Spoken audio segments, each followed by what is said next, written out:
I, for one, believe there is something else to this world, as if a veil only vaguely covers our reality, shielding it from the strangest aspects scattered throughout the cosmos. I believe this thin veil, whether created by creatures beyond our understanding or even by God itself, was placed here to protect our fragile human spirits and bodies. But it has been pierced. In one way or another, something has crossed that barrier.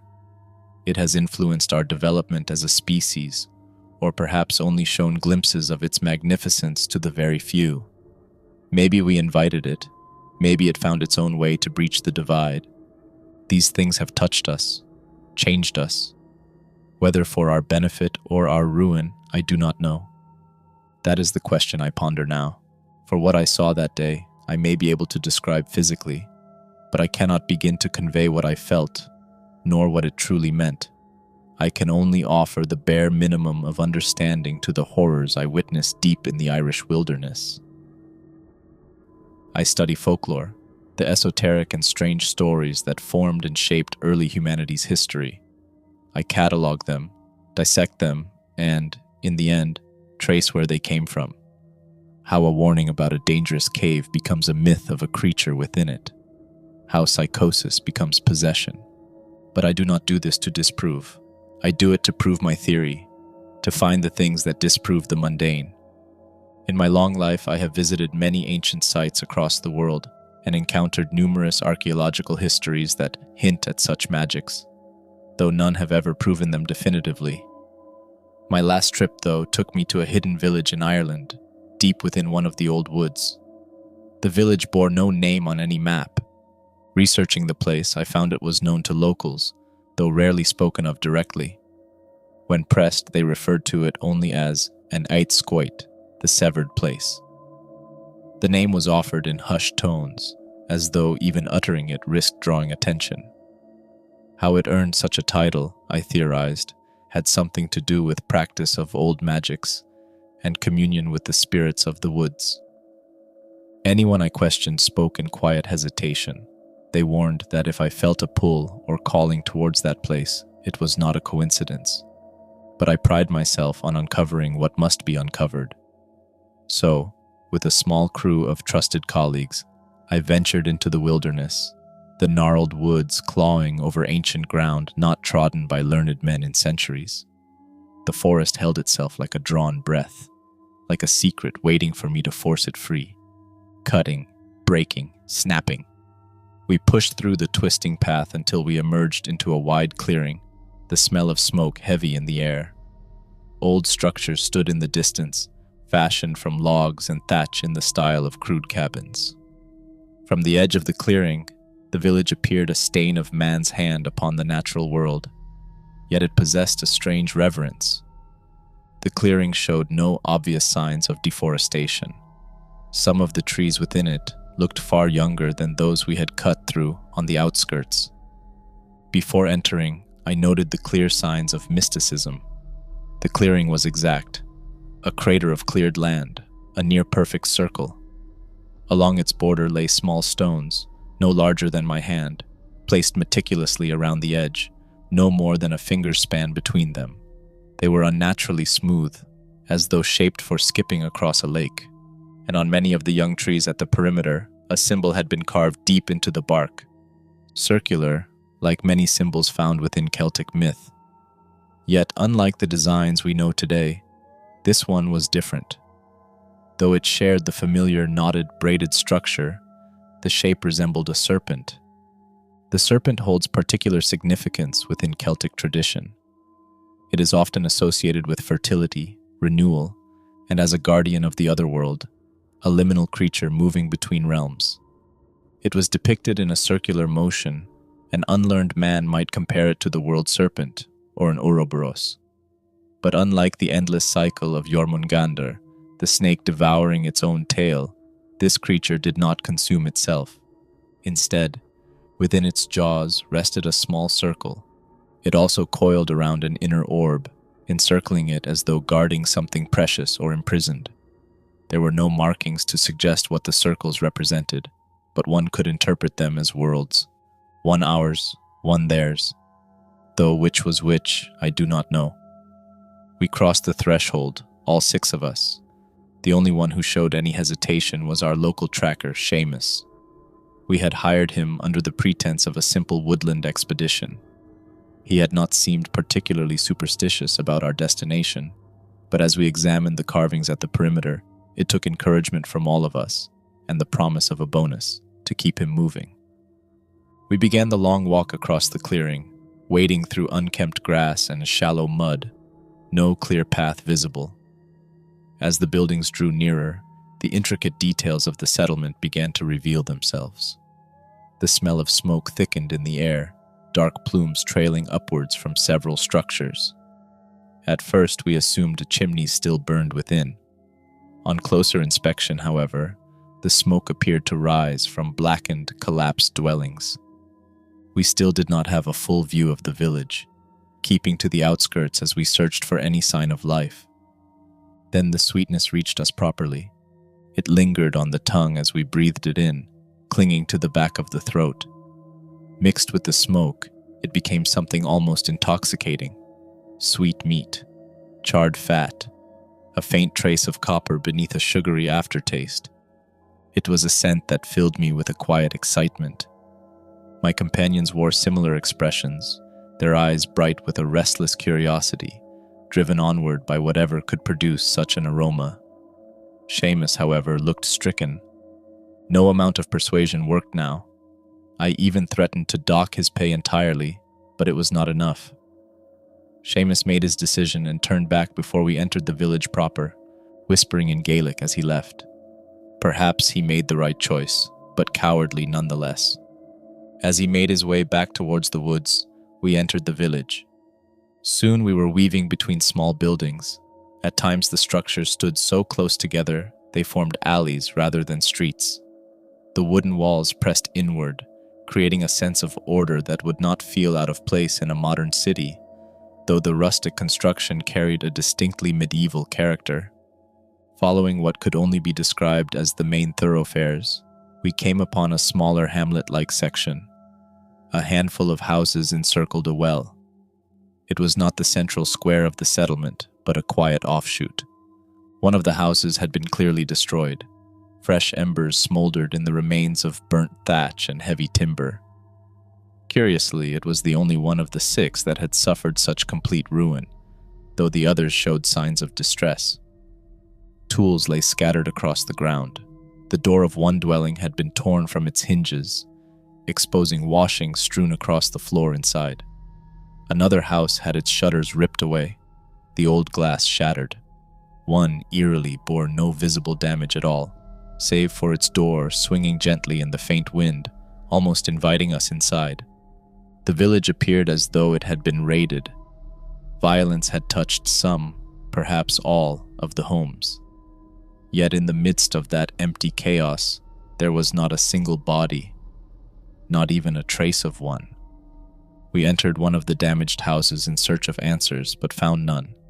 Instead, it revealed a life fixed in a rustic past. The interior suggested 18th century living, reduced to basic necessity. There was not a single electronic device nor any modern amenity. No wiring, no plumbing, no trace that such conveniences had ever existed here. A cast-iron range sat cold against one wall, shelves lined with preserved jars and hand-thrown crockery. Tools were simple and worn smooth from use, fashioned for labor rather than comfort. A simple, humble existence, fascinating to witness. We continued cautiously, moving deeper into the settlement. At first there were streets, narrow but navigable. Then a collapsed building forced us into a side passage. Soon that passage became another, tighter still. Before long, the alleys outnumbered the roads entirely. They were no wider than a man, boxed in by timber walls that leaned inward as though conspiring. Some ended abruptly, others sharply changed direction, doubling back without reason. The ordered layout we had first observed dissolved into confusion. From the outside, the village had appeared small, modest, contained. Yet the deeper we went, the more it seemed to stretch, folding in upon itself. We walked those constricted passages far longer than the size of the settlement should have permitted. I did not notice the shift at the time, only now does it seem obvious. And the whole time, something rattled me. A faint sound in the air, musical. No one else reacted. My companions moved forward as though nothing had changed. Yet to me it was unmistakable. Not merely a sound carried on the wind, but something resonating behind my thoughts. Soft chimes woven with whispers. The melody made my eyes flutter with restless energy, even as it siphoned something vital from me, in the same breath. A contradiction of energy and sleep. When we finally paused to gather ourselves, someone muttered a curse under their breath. I knelt and began sketching a rough map from memory, tracing the routes we had taken. The proportions did not make sense. Our quiet debate over this impossibility was cut short. A deep, mournful roar rolled through the alleys. It struck us physically, vibrating through timber and bone alike. The sound rose, climbing in pitch, transforming from something distant and resonant into a raw, furious cry. Higher and higher it climbed, until it broke into a scream of unrestrained rage. When it came into view, we were speechless. A man stood before us. He towered over the others, his form as if sculpted, muscles upon muscles, fibers bound together like thick cables. His body pulsed with pure strength, tensing as though his entire being radiated hate.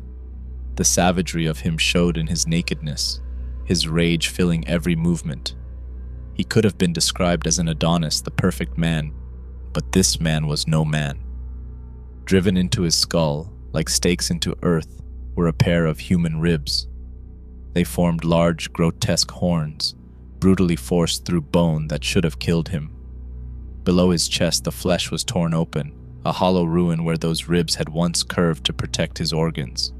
Yet he stood, screaming. Behind the skull of a bovine, the man roared in rage as he pounded the mud with his bare feet. One of us stepped in front of our group. I do not know why. One moment he stood. The next his head crumpled in a sickening pulverization from the creature. The horns made a wet papier-mâché of him as his body slammed into the wall, all life extinguished in a single motion. Another man stepped forward, drawing a pistol and firing shot after shot into its chest. Its reply was immediate. It tore the corpse from its horn and pasted the remains against the ground in a spray of meat and bone, a brutal and bloody threat. Bang, bang, bang. More shots rang out from somewhere beside me, the sharp reports swallowed by the ringing in my ears, barely holding back the screams around us. I never would have condoned weapons on my expeditions, but I was grateful for those men. The thing stepped forward, too large for the alleyway, scraping its mass along the walls. The first man who fired was caught out as he reloaded, and, much like the first, disappeared into confetti. A fist made to crush rocks shattered his chest and burst it red. It did not stop. Though it looked slowed, the roar continued as it stepped closer, closer. I pointed at its chest, where the bullets had made shredded meat of it. Beneath the layers, I could see the heart beating. I pointed and screamed for them to shoot the heart. Another round of shots rang out. The creature slowed, then stopped. It collapsed against the wall. For a moment it remained upright, as though uncertain it had fallen. Its limbs trembled, as if in resistance, muscles twitching in thick cords beneath the skin. The bovine skull tilted at an angle, confused by its own stillness. When it finally sagged fully to the ground, the impact felt heavy, though it slid down slow and ungraceful. Once the horrific spell was broken, we hesitantly examined it. Up close, the illusion of a man fell apart. The ribs driven into his skull were not mounted or fastened. They were embedded. The flesh had sealed around them, scar tissue layered thick at the base where bone met bone. Fractures spidered through his scalp, healed crooked, as though his body had simply accepted the intrusion. Below his chest, the absence was clearer. The lower ribs were gone entirely, leaving the torso drawn inward, the skin tight over a hollow that should not have been there. It did not look freshly mutilated. It looked as if the wound was part of the whole, as if the body had reshaped itself to survive the subtraction. One of the men crouched beside it, weapon still trained on its head. He reached out with shaking fingers and grabbed one of its horns, lifting the head. It was dead, and so were two of our company. The protests of those around me grew louder. They wanted to leave, shaken by what we had just witnessed. To them it was terror. To me it was confirmation. Using my knowledge, I drew what we had mapped of the maze and traced the shapes of ancient symbols in my mind. Diving into my finite knowledge, I tried many from different cultures.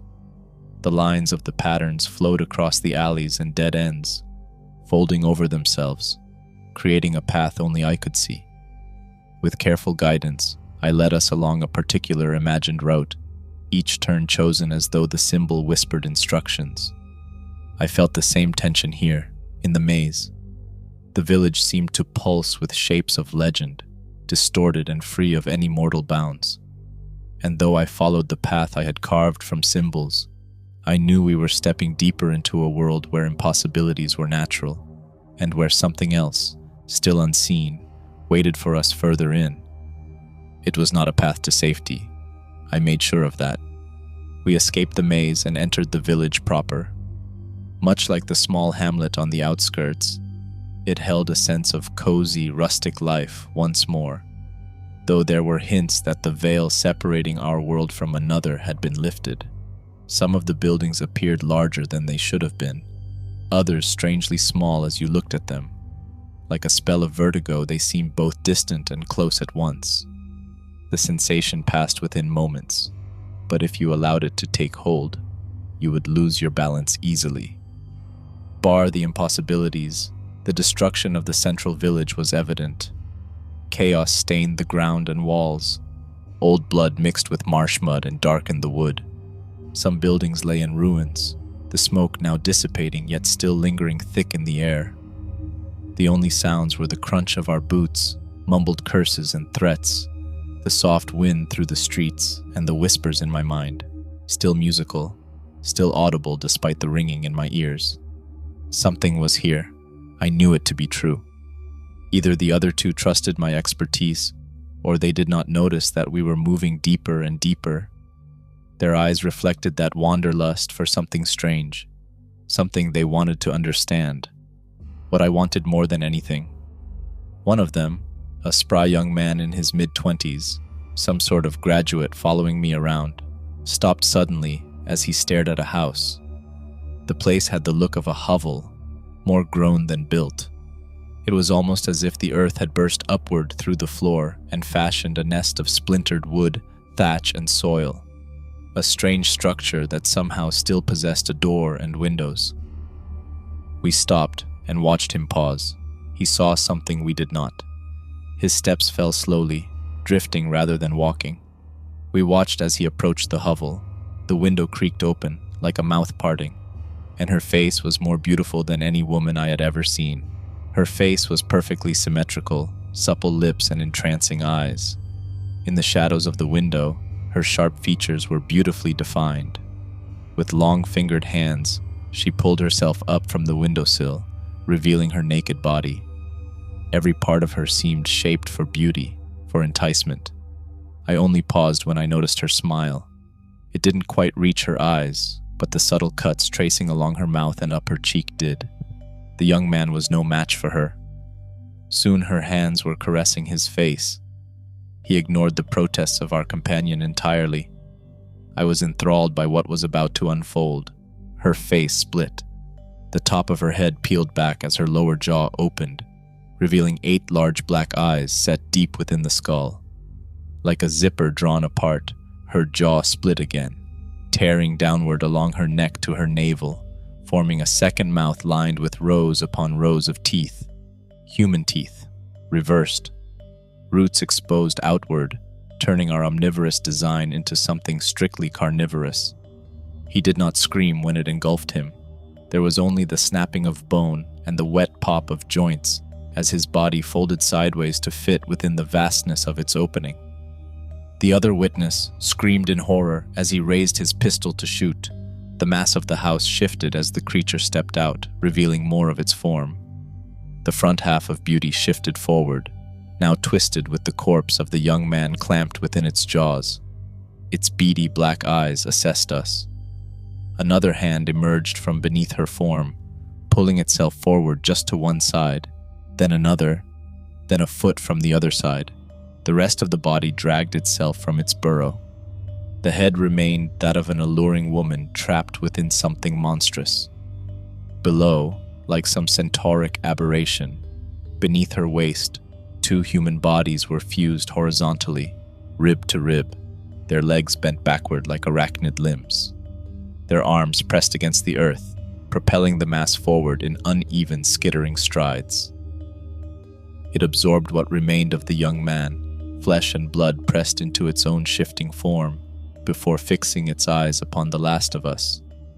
With terrifying speed, it crawled towards my final companion. The long fingers of its upper hands lengthened, darkening into black talons that drove through his shoulders and pinned him to the earth. He surprisingly did not fire his gun. His finger rested on the trigger, unmoving, as though some unseen force held it there. The creature loomed over him and opened its mouth, screaming into his face as spittle, fragments, and gore rained down upon him. I stood and spoke a phrase, confident in its power. Osore irimasu. The creature froze. Slowly it folded itself inward, suturing the split of its maw, sealing flesh over teeth as the pleasant shape returned. Her face reformed, her lips parted. Imashita ka? I bowed deeply and repeated myself. Osore irimasu. Her talons withdrew.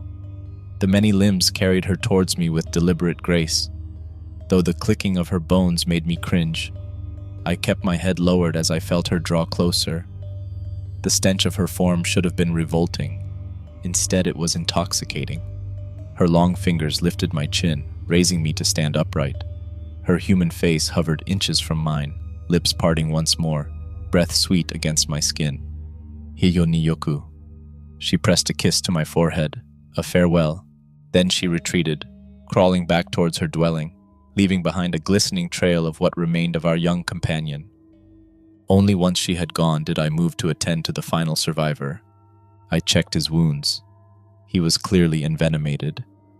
Black veins pulsed beneath his skin, branching outward, his flesh already taking on a necrotic hue. He begged me to take him to safety. He said the expedition was cursed, that our deaths would soon follow. I slipped his arm over my shoulder. My frame is not built for burdens, yet I dragged him with me. It did not take long to find what I had suspected. We left the village and came upon a clearing of large standing stones. Esoteric symbols had been etched into the earth. The grass here was impossibly vibrant, flowers blooming in deliberate circular patterns. Like a smaller counterpart to some ancient henge, the monoliths were driven deep into the soil, forming successive rings. Some were stacked in ways that defied any reasonable feat of strength. The scene was almost tranquil, resting at the edge of ruin, and yet I knew, no matter which path we had taken through that village, we would have arrived here. The whispering voice that drew me had always intended this. It wanted me to see. We crossed threshold after threshold, rings of mushrooms, lines of crystal, petals laid in widening circles that narrowed again toward the center. With each boundary we stepped across, I felt something of myself being stripped away, a thinning, a peeling, as though the air itself were removing whatever disguise I had worn all my life. We entered the innermost circle, where moments before there had been only bare, dark earth. A mound of bodies now rose at the center, 4 layers of men and women entwined together. There was no blood, no visible violence. They were simply intertwined, a heap of pleasure. Their faces were sunken yet serene, mouths parted in lingering ecstasy, skin drained of color, limbs tangled, hands frozen mid-embrace. They clutched and held and reached, locked together in poses that suggested fervor rather than struggle. Around them lay baskets, vessels, overturned containers, cornucopias, and tools for carrying harvest. All empty. An orgy of gluttonous proportions had taken place there. My companion, fading by the minute, looked upon the mound with confusion as I lowered him to the ground. By then the voice had grown impossibly loud. It no longer whispered. It pressed against my skull. It came from the center of the cairn of flesh. As I stepped closer, the heap heaved, expanding as though drawing in a vast and patient breath. The voice was no longer confined to my thoughts. It emanated from the mound, from the surrounding trees, from the empty village beyond. It spoke in every language at once, ancient and modern, dead and living, yet all of it resolved into something I understood perfectly. "Can I have your name?" I remember answering. "I do not remember what I said." "Shall I save your friend?" I turned to look at him. I knew he was my friend, a colleague of many years. We had endured hardship together. I know this as fact. Yet when I looked at him, I now cannot recall a single shared memory. His face felt unfamiliar. Even now, when I try to picture him, the features refuse to settle into place. It is a peculiar sensation to recognize someone and yet feel nothing of them. There was only one thought in my mind. It rose unbidden and slipped from my mouth before I could restrain it. What does it all mean? I remember the sharp intake of my own breath after speaking. I had not intended to say it, but it was the truth. I wanted answers more than I wanted him saved. The ground began to tremble. The soil shifted, bulging as though something vast moved beneath it. Mud parted around my companion's body. He screamed. When I recall it, I see hands, small hands, pale and slick with earth. They dragged him downward. He shouted something at me. A word, my name, I cannot remember. I did not understand it then, and I do not understand it now. Then he was gone. Silence followed. And then a sigh within my mind. These sacrifices are worthy. The mound convulsed as the top layer rolled free. From it, like a cocoon, something marvelous rose. The creature that emerged was little more than skin and bone, its arms long and fragile, joints too pronounced beneath a parchment-thin hide.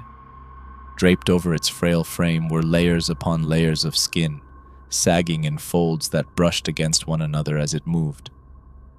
It was as if someone impossibly obese had been hollowed out, all substance removed, leaving only the excess to hang as a gown of flesh. The fabric of it shifted wetly, clinging in places, stretching in others. The same layered veil covered its head, obscuring whatever lay beneath, though the outline suggested the hard angles of a skull pressing faintly against the membrane. Then I heard a peeling sound. From behind the creature, two vast wings tore free, formed of the same hanging skin, ragged at the edges and slick with moisture. They opened wide and imposing, the seams oozing fresh blood that caught the light with a wet glint. They beat slowly, each movement scraping the air with a faint, squelching sound. Though the material was never meant for flight, somehow it lifted itself from the mound and descended before me, the trailing folds of flesh swaying and dripping like a grotesque bridal veil, brushing against the ground with a soft, sickly slap. It stood before me. She cradled my chin, her necrotic touch cold against my skin. With her other hand, she pulled at the veil and began to peel it back. Beneath was the impression of a skull. I cannot render it correctly. It was not entirely human. I felt the magic brewing. The visions were forming as she peeled back more and more. As the skin sloughed from the bone, gore slid from its contours, I saw nothing. The part I wished to understand, the meaning of it all, was there in that absence. I know it was. I remember the sensation of comprehension, of revelation, like trying to describe a color that does not exist. I cannot tell you what I learned. It is a cruel irony. I sacrificed 4 companions to reach that moment. All their names, their faces, who they were to me, gone. Just vague understandings of them. Perhaps that is the bargain. To know that something was gained, but never to hold it. I awoke at the edge of the circle, with the sensation of many hands lowering me into the long grass. When I opened my eyes, they were crusted with drying blood.